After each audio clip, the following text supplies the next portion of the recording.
in Poland. He met with 12 different leaders. We had bilats with Croatia and with Poland, as well as 10 other leaders at the Three Seas Conference, where we talked about energy, the importance of the energy markets, the importance of supplying independent energy, infrastructure and opportunities there. I think, as you know, the speech, which was just incredibly well received, is part of our America First, but America Not Alone. Then coming here, the President has had very significant meetings at the G20 already. Yesterday we had the opportunity to meet with Chancellor Merkel and her team. It was a very, very productive and friendly meeting. There were lots of areas for us to collaborate on that were very clear. We talked about economic issues. We talked about trade. We had a very productive dinner last night. Secretary Tillerson, myself, General McMaster, with President Moon Jae-in and Prime Minister Abe and their teams on discussing the importance of what's going on in North Korea and the issues there. And then today we've had already several other bilats, and tomorrow we have another 6. The President also participated in a very important session today on trade and an important session on the environment and the economy. So I would just generally say we've had very productive economic meetings. There's been very substantive issues discussed. The North Korea issue has been discussed very significantly about the escalation in North Korea. And with that, I will turn it over to Secretary Tillerson to talk about his meetings, and afterwards we'll take some questions. Thank you, Steve, and thanks for staying with us late this evening. President Trump and President Putin met this afternoon for 2 hours and 15 minutes here on the sidelines of the G20. The two leaders exchanged views on the current nature of the U.S.-Russia relationship and the future of the U.S.-Russia relationship. They discussed important progress that was made in Syria, and I think all of you have seen some of the news that just broke regarding a de-escalation agreement and memorandum which was agreed between the United States, Russia, and Jordan for an important area in southwest Syria that affects Jordan's security, but also is a very complicated part of the Syrian battlefield. This de-escalation area was agreed. It's well defined. Agreements on who will secure this area. A ceasefire has been entered into, and I think this is our first indication of the U.S. and Russia being able to work together in Syria. And as a result of that, we had a very lengthy discussion regarding other areas in Syria that we can continue to work together on to de-escalate the areas and the violence once we defeat ISIS, and to work together towards a political process that will secure the future of the Syrian people. As a result, at the request of President Putin, the United States has appointed, and you've seen, I think, the announcement, a special representative for Ukraine, Ambassador Kurt Volker. Ambassador Volker will draw on his decades of experience in the U.S. diplomatic corps, both at as a representative to NATO and also his time as a permanent political appointment. The two leaders also acknowledged the challenges of cyber threats and interference in the democratic processes of the United States and other countries, and agreed to explore creating a framework around which the two countries can work together to better understand how to deal with these cyber threats, both in terms of how these tools are used to interfere with the internal affairs of countries, but also how these tools are used to threaten infrastructure, how these tools are used from a terrorism standpoint as well. The President opened the meeting with President Putin by raising the concerns of the American people regarding Russian interference in the 2016 election. They had a very robust and lengthy exchange on the subject. The President pressed President Putin on more than one occasion regarding Russian involvement. President Putin denied such involvement, as I think he has in the past. The two leaders agreed, though, that this is a substantial hindrance in the ability of us to move the Russian-U.S. relationship forward, and agreed to exchange further work regarding commitments of non-interference in the affairs of the United States and our democratic process, as well as those of other countries. So more work to be done in that regard. I'll happy to take your questions.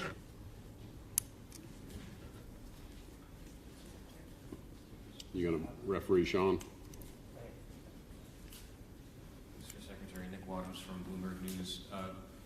Can you tell us whether President Trump said whether there would be any consequences for Russia to the interference in the U.S. election? Did he spell out any specific consequences that Russia would face? And then also on the Syria ceasefire, when does it begin, and what makes you think that the ceasefire will succeed this time when past U.S.-Russia agreements on a ceasefire have failed? With regard to the interference in the election, I think the President took note of actions that have been discussed by the Congress, most recently additional sanctions that have been voted out of the Senate to make it clear as to the seriousness of the issue.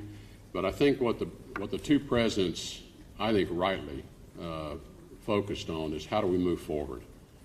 How do we move forward from here? Because it's not clear to me that we will ever come to some agreed upon resolution of that question between the two nations. So the question is, what do we do now? And I think the relationship, and the President made this clear as well, is too important. And it's too important to not find a way to move forward, not dismissing the issue in any way. And I don't want to leave you with that impression. And that is why we've agreed to continue engagement and discussion around how do we secure a commitment that the Russian government has no intention of and will not interfere in our affairs in the future, nor the affairs of others. And how do we create a framework in which we have some capability to judge what is happening in the cyber world and who to hold accountable. And this is obviously an issue that's broader than just U.S.-Russia, but it's certainly, we see the manifestation of that threat in the events of last year. And so I think, again, the President's rightly focused on how do we move forward from what may be simply an intractable disagreement at this point.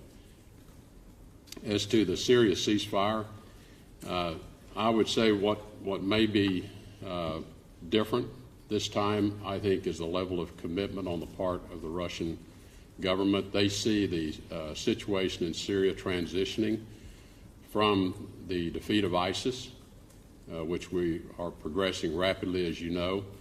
And this is what really has led to this discussion with them as to what do we do to stabilize Syria once the war against ISIS is won.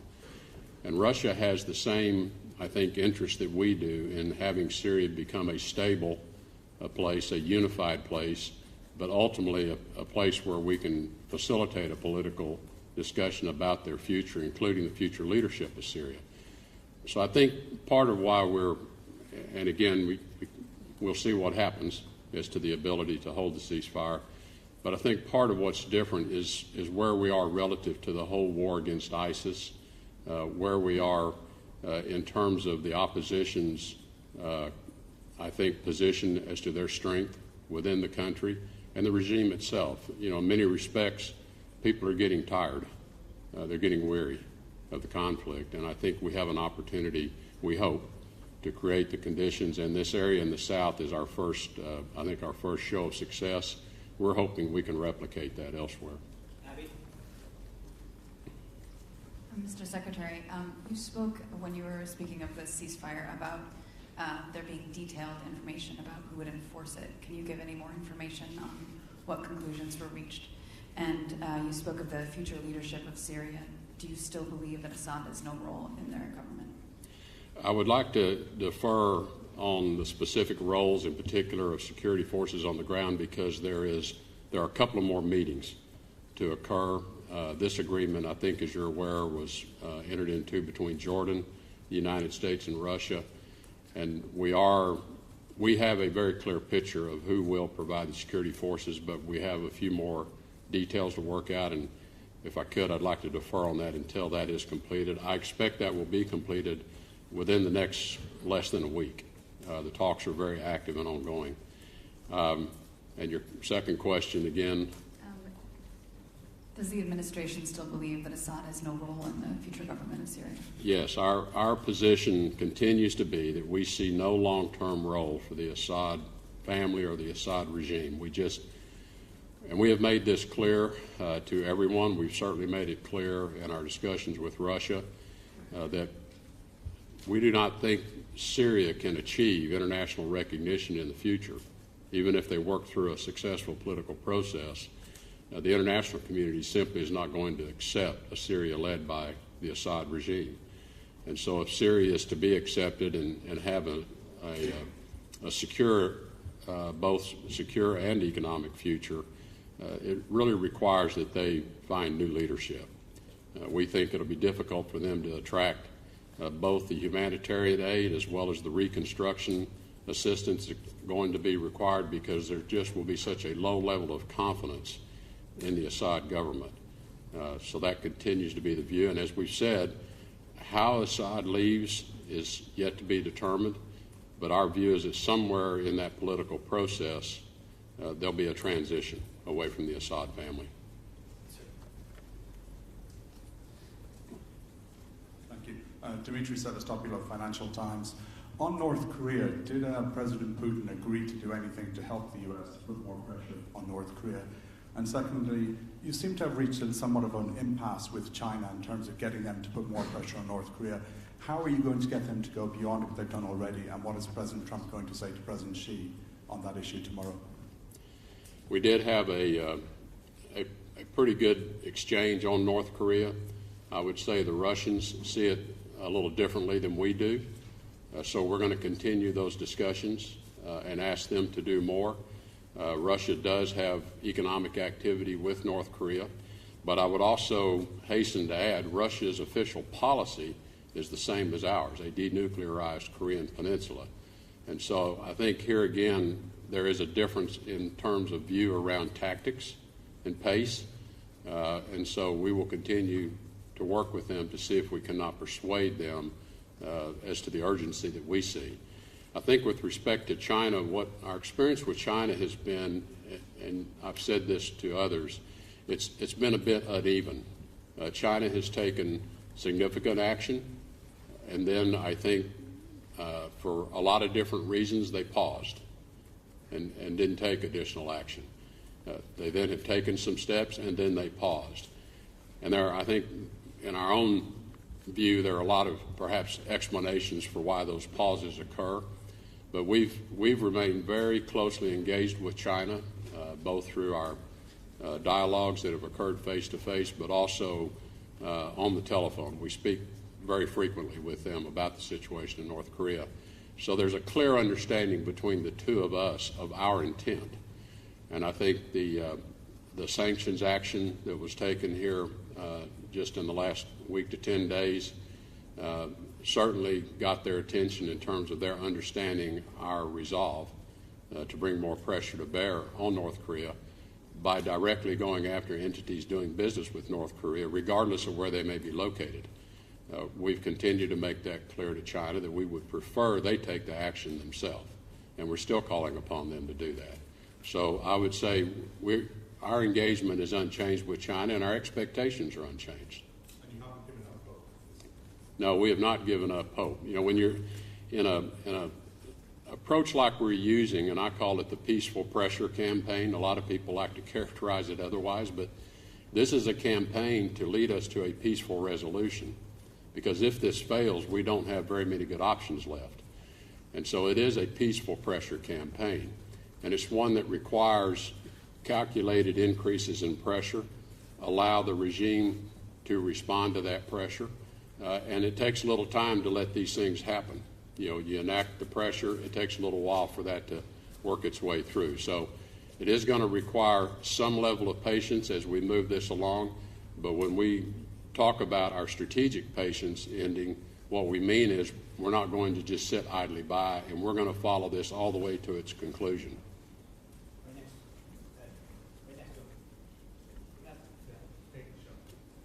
Mr. Secretary, I have an issue on you just mentioned on the DPRK.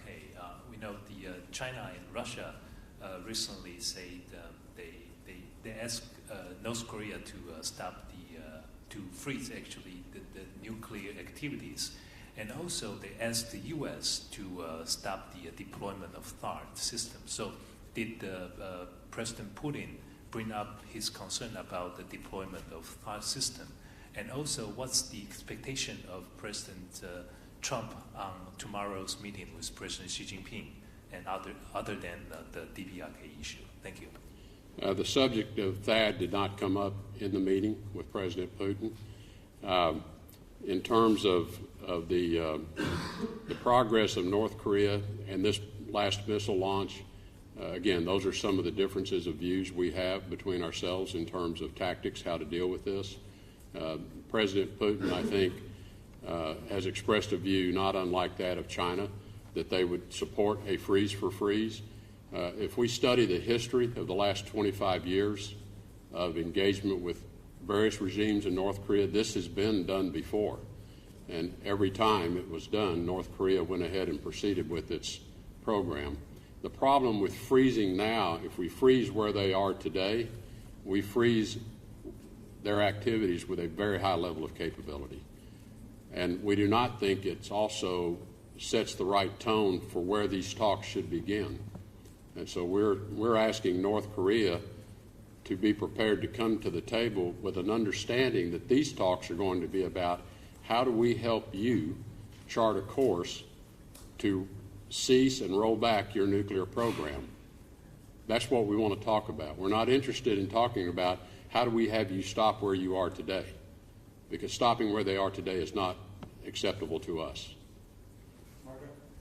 Thank you. Mr. Secretary. Margaret Tolliver with Bloomberg. Could you give us a roadmap?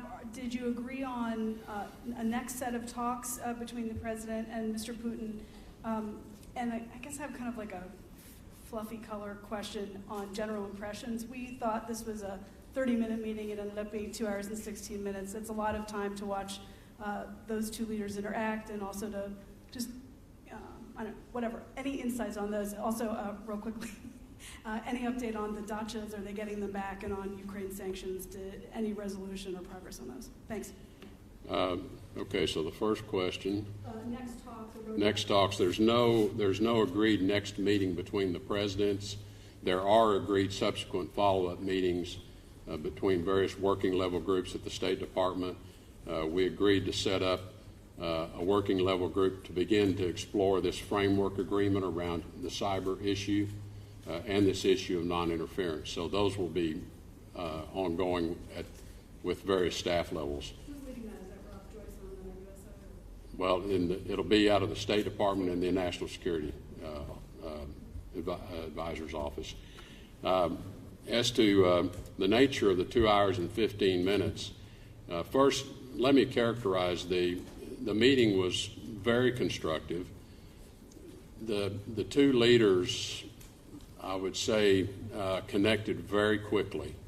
There was a very clear positive chemistry between the two.